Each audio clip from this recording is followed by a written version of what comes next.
கர்த்தருக்கு ஸ்தோத்திரம். இந்த நாள் தேன் துளி நிகழ்ச்சியிலே உங்களை நான் மீண்டும் சந்திக்க கர்த்தர் கொடுத்த இந்த கிருபைக்காக ஸ்தோத்திரம்.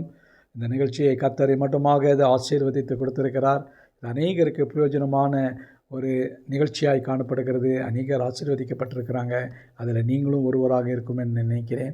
இந்த வேளையில் கூட அப்போஸ்தலர் நடபடிகளின் புத்தகத்தில் 11ஆம் அதிகாரத்தில் தான் நம்ம பார்த்து கொண்டு வருகிறோம். கடைசியில் ஒரு சம்பவம் சொல்லப்படுகிறது. இது எதற்காக ஆட் பண்ணப்பட்டது என்று நான் நினைத்து கொண்டிருந்தேன். ஆனால் இந்த பகுதியில் சேர்க்கப்பட்ட ஒவ்வொரு பகுதியும் வார்த்தைகளும் தேவனால் பரிசுத்த ஆவியானவரால் ஏற்படுத்துறது. அந்த நேரத்தில் பார்க்கும் பொழுது அந்த செசரியா பட்டணத்தில் கொர்நேலியுடைய வீட்டில் நடந்ததான காரியங்கள், அந்தியோகியா பட்டணத்துக்கு வந்தது, பவுல் பர்னபா வந்தது, இது எல்லாத்தையும் நெரேட்டியாக சொல்லிவிட்டு கடைசியில் பார்க்கின்ற வேளையில் ஒரு சில மக்கள் எருசலேமிலிருந்து அவர்கள் அந்தியோகியா பட்டணம் மிக முக்கியமான ஒரு பட்டணமாக சொல்லுவது ஆன்டியோக். அதுதான் மிக சிறந்ததான ஒரு பட்டணம். அங்கு உள்ளவர்களுக்கு தான் கிறிஸ்தவர்கள் என்று பெயர் கொடுக்கப்பட்டிருந்தது. இதையெல்லாம் பார்ப்பதற்கு அந்த மக்கள் எப்படிப்பட்டவர்கள், அவர்களுடைய சூழ்நிலை எப்படி இருக்கிறது என்றெல்லாம் பார்க்க வந்தார்கள். அந்த நேரத்தில் அவர்களோடு கூட வந்த ஒருவர் ஒரு தீர்க்கதரிசியாக இருந்தார். அவருடைய பெயர் அகபு என்று சொல்லப்படுகிறது. அந்த அகபு என்கிறதான தீர்க்கதரிசி ஒரு தீர்க்கதரிசனத்தை சொல்லுகிறார். எல்லாமே பார்த்திங்கன்னா ஹிஸ்டாரிக்கல் பேசிஸாக காணப்படுகிறது. அவர் ஏதோ வாய்க்கு வந்ததை சொல்லிவிட்டு ஒரு பஞ்சம் வரப்போகிறது என்று சொல்லவில்லை. அது யாருடைய காலத்தில் வரும், எந்த ராஜாவுடைய காலத்தில் வரும்னு, கிலவதி ராயனுடைய காலத்தில் அது வரும் என்று தெளிவாக சொல்லப்பட்டிருக்கிறது. அது அப்படியே கிலவதி ராயனுடைய நாட்களில் உண்டாயிற்று. அப்பொழுது பார்த்தீங்கன்னா கொடிய பஞ்சம், ஆகாரம் கிடைக்கவில்லை. அப்பொழுது என்ன பண்ணாங்க, அங்குள்ள சீஷர்கள் எல்லாரும் ஒரு சேரிட்டி ஃபண்டு ஒன்று உண்டாக்குறாங்க. அந்த சேரிட்டி ஃபண்டை வச்சுக்கிட்டு அங்கேருந்து எருசலேமுக்கு கூட கொடுத்து அனுப்புகிறாங்க.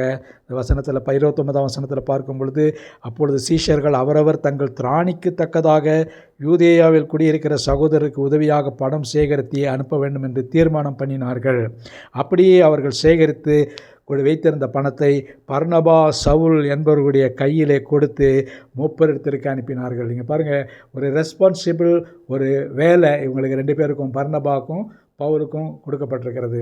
இந்த பவுல் செய்ததான காரியம் இருவரும் அந்த சேகரிக்கப்பட்ட பணத்தை அவர்கள் எருசலேமுக்கு எடுத்து செல்கிறாங்க. அங்கே போய் அதை ஒருமித்து எல்லாருக்கும் கொடுத்து அந்த நேரத்தில் அந்த பசியாக இருக்கிற மக்களுக்கு, பஞ்சத்தில் இருக்கிற மக்களுக்கு உதவி செய்தாங்க. இப்போ பவுலும் பர்னபாவும் செய்ததான ஒரு பெரிய சேரிட்டி ஒரு ப்ரோக்ராம் என்று சொன்னால் இது ஒரு இருக்கும். அங்கே இருக்கிறவங்கள எல்லாரையும் பார்த்து மோட்டிவேட் பண்ணி இந்த பஞ்சத்துக்கு பணத்தை கொடுங்கள் என்றெல்லாம் கேட்டு வாங்கி அவர்கள் சேர்த்தார்கள். இதில் அவருடைய உண்மையும் உத்தமமும் காணப்படுகிறது. நாமும் கூட இப்படிப்பட்டதான காரியங்களில் ஈடுபட்டு செய்கின்ற வேளையில் நாமும் உண்மையும் உத்தமமாய் காணப்பட வேண்டும். எந்த ஒரு காரியத்துக்கு ஃபண்ட் ரைசிங் பண்ணால் கூட அது உண்மையாக இருக்க வேண்டும். பாருங்கள், உண்மையான ஊழியக்காரனை அழைத்து பவுலுக்கும் பர்னபாவுக்கும் அந்த ஊழியத்தை கொடுத்து நிறைவேற்றினார்கள் பார்க்குறது. இந்த காலங்களிலே நமக்கு அப்படிப்பட்டதான ஒரு தருணம் கிடைக்கும் என்று சொன்னால் நாமும் கூட பணங்களை திரட்ட வேண்டும், ஏழை மக்களுக்கு கொடுக்க வேண்டும், பஞ்சத்தில் இருக்கிற மக்களுக்கு உதவி செய்ய வேண்டும். அப்படி செய்வோம் என்று சொன்னால் கர்த்தர் நம்மை ஆசீர்வதிப்பார். ஜெபிப்போமா. நல்ல ஆண்டவரே, நன்றியோட துதிக்கிறோம், ஸ்தோத்திரிக்கிறோம். ஆண்டவரே, இது வந்து பஞ்சத்தை குறித்து சொல்லப்படுகிறது. இந்த இடத்துல அகபு என்கிறவர் பிரசங்கம் செய்தார். ஒரு தீர்க்கதரிசனம் சொன்னார், பஞ்சம் வரப்போகிறது, அது கிலவதி ராஜாவினுடைய காலத்தில் நடந்தது என்று பார்க்கிறோம். அது அது ஒரு பெரிய பஞ்சத்தை கொண்டு வந்தது. அங்கு உள்ள பஞ்சத்தில் அடிபட்ட மக்களுக்கு ஒரு பெரிய பொருளாதார தேவையை அந்த பவுலும் பர்னபாவும் அந்த இடத்துல சேகரித்தார்கள் என்று பார்க்கிறோம். அதை கொண்டு போய் உண்மையாய் கொடுத்தார்கள் என்று பார்க்கிறோம். இப்படிப்பட்டதான ஒரு உண்மையும் உத்தமமுள்ள ஊழியர்களாக இருக்க கிருபை செய்யுங்க. நாங்களும் அப்படியாகவே வாழ எங்களுக்கு உதவி செய்யுங்க. மீட்பர் இயேசுவின் நாமத்தில் ஜெபிக்கிறேன் நல்ல பிதாவே, ஆமேன், ஆமேன்.